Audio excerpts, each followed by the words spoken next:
Hey, welcome back to Jazz Time. JazzTime.com is an online store that buys, sells, and trades authentic luxury watches. We make these videos so you can easily choose the best watch for yourself in the comfort of your own home. We offer the lowest prices anywhere online, and if you'd like to know the price, simply click on the links in the description below. We greatly appreciate if you'd purchase your next watch from us at JazzTime.com. Today we'll be taking a look at a Rolex Datejust 36, this one with the Roman numeral hour marks, but more than that, Roman numeral hour marks with diamonds for the 6 and 9 hour marks, with an olive green dial, fluted bezel in white gold with the two-tone, or what they call the yellow gold rollazor look here with the Oyster Bracelet. The reference number for this one, 126233. I'll be going over all the aspects of this watch, the case, the dial, bezel, crown functions, as well as the movement and the bracelet, and I'll be giving my thoughts on these throughout this video. So starting off with the case, 36 millimeters, it's in the name, Datejust 36, from finger to thumb, 2 to 8 o'clock position, same as the 10 to 4 o'clock position, same distance, same 36 millimeters. You have the monoblock middle case with the screw down case back and the Rolex winding crown to ensure water resistance down to 100 meters or 330 feet below sea level. You also have a full high polish presentation here made out of oyster steel for the casing at least, with a nice taper down to the lugs, evident with that nice high polish as well, made of oyster steel. And again, the oyster steel is basically the sort of combination of the highest grades of steel with certain minerals proprietary to Rolex, obviously, so that you get the highest grade of strength with the steel while also maintaining the highly lustrous, highly reflective surfaces, as you can see, as evident on the sides of the case and on the front. Sitting on the front as well, you also have a fluted bezel, all in yellow gold, originally made with the intent of screwing directly onto the front of the case to ensure water resistance. But modern technology over time deemed that, well, not all that necessary anymore, so it's just kept as a market distinction now, and they always make it in gold, in this case yellow gold, to really match the overall color scheme of this watch, as you can see. Speaking of the color, very interestingly, we have an olive green dial. Not very common to see this specific color coming out from Rolex, but when they have this color, it's kind of a big deal because it's that sort of like uncommon color, I would say, that really makes it distinguishable from other models within their line. And certainly also, to add to that, you have the distinctive 6 and 9 with the respective diamonds on there. I believe there's 24 in total on there. Yeah, 24 according to my notes here. I didn't really sit down here and count them, but I'm pretty sure you can just pause the video and count them yourself.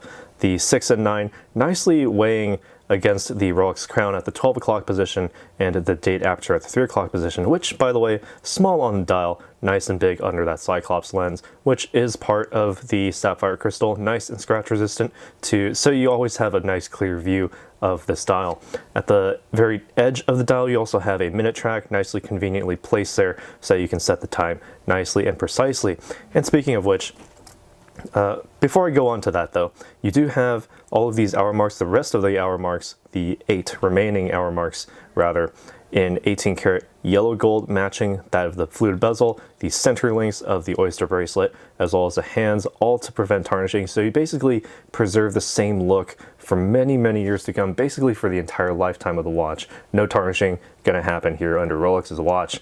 No pun intended. That was totally unscripted. Not that any of this is scripted anyway, except the intro. But anyway, looking on to the crown functions here. When it comes to setting the watch, rather simple. Just simply unwind the crown at the 3 o'clock position. This allows you to wind the watch at the base position. So about 20 to 30 full winds will get you to the full power reserve if you're at a dead stop. Once you start feeling the resistance and damping starting to ramp up, that's when you know you can stop because you reach the full power reserve. Rather simple there.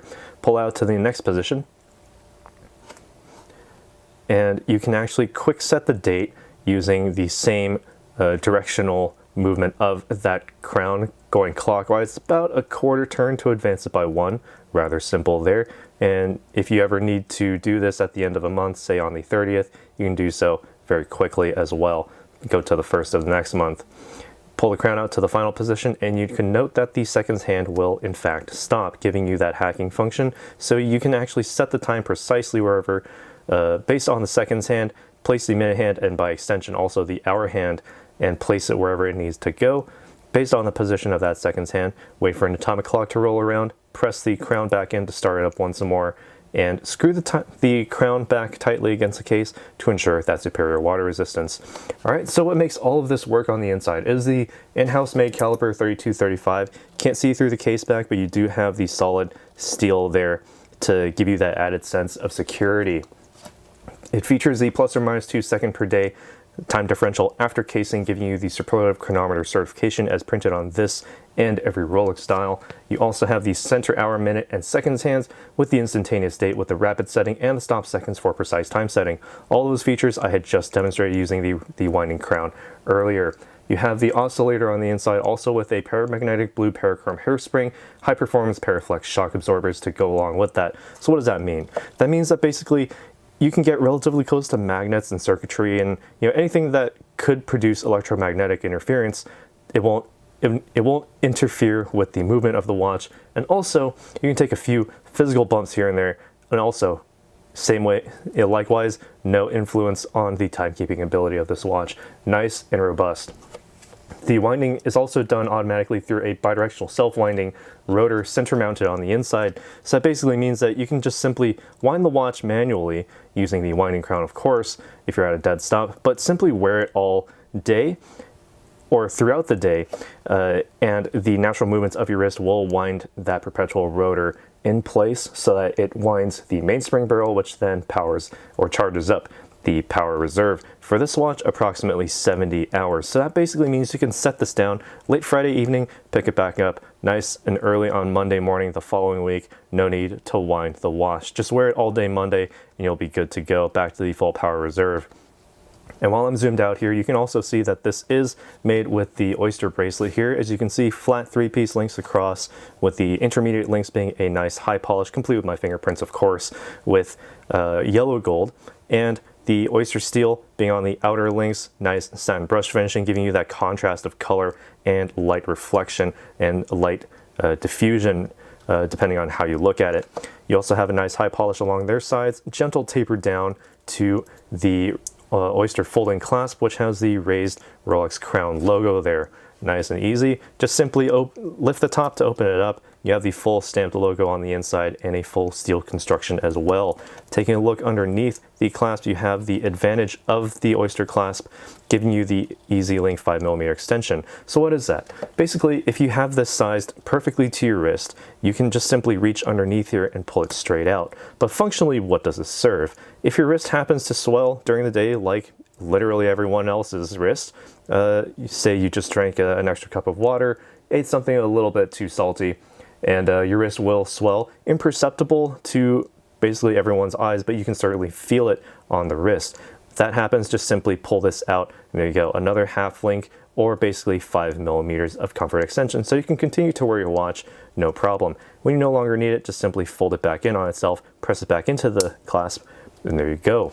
All right, and while I'm here, I can also try it on, give you my thoughts as to how it wears on my wrist. 7 inches in circumference.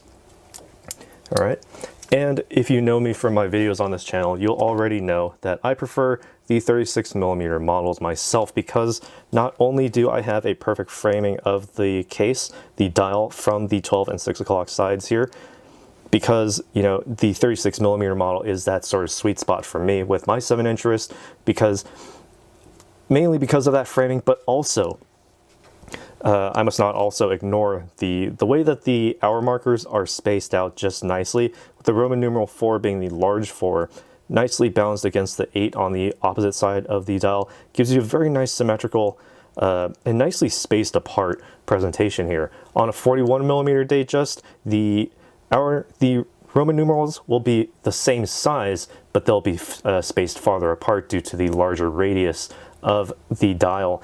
And also for the 31mm version, same size Roman numerals, but they'll be closer together, so it feels a little bit scrunched up. For here, the 36mm, it feels just right for me. For me, this is the sweet spot. And speaking of which, sitting on my wrist here, very nicely fitting actually, hardly any space under the lugs.